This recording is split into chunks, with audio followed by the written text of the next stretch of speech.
اصل انسان کی زندگی کا راز یہی ہے کہ وہ اپنے اپنے مراکز کے ساتھ متصل ہو، اس کی آمد رفت ہو۔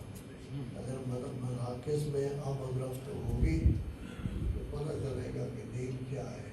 آپ تو پڑھ لکھ کر آ گئے، لیکن آپ کے بچے، آپ کے پوتے، آپ کے نواسے، ان کے لیے ضرورت ہے کہ باقاعدہ آپ ان کو مراکز میں لے آئیں تاکہ ان کے علم میں بھی اضافہ ہو۔ ان کو نواسیوں کو آپ ہیں کامیاب، مگر نہ چند پیسے کما لیں گے، قبر میں خالی ہاتھ جائیں گے، کچھ بھی نہیں ہوگا اگر ہر چیز جو ہے وہ خراب ہو گئی۔ سبحان اللہ۔ تو سب سے بڑی چیز ہے علم۔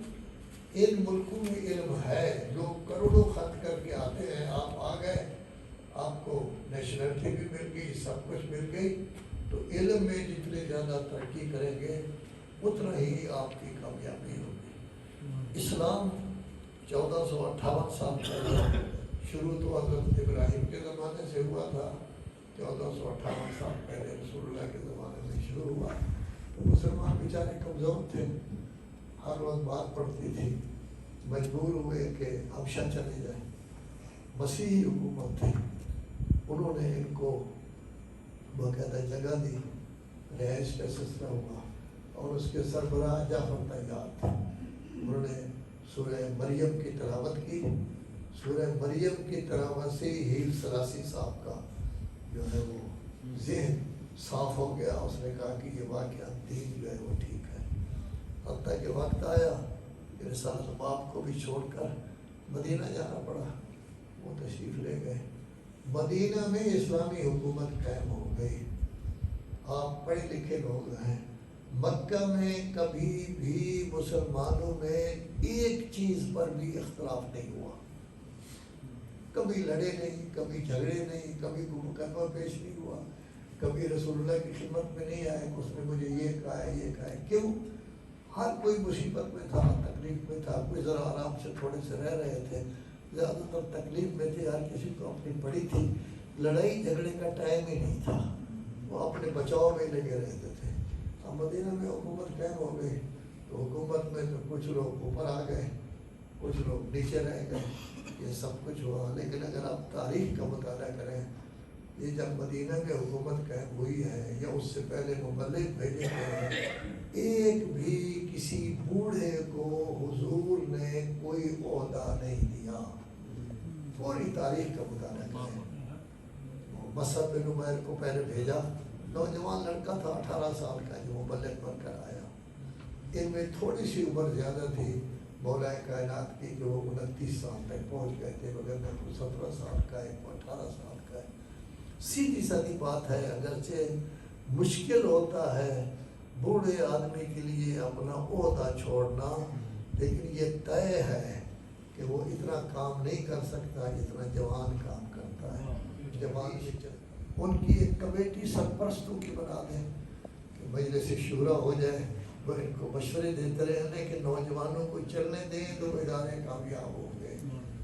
اب یہی مسئلہ ہے کہ آیا انگلش ٹیچر ہونا چاہیے یا نہیں؟ نوجوان کہیں کہ نہیں کوئی ضرورت نہیں، اردو ہی ہمارے لیے ٹھیک ہے، بجانے سے ٹھیک ہے۔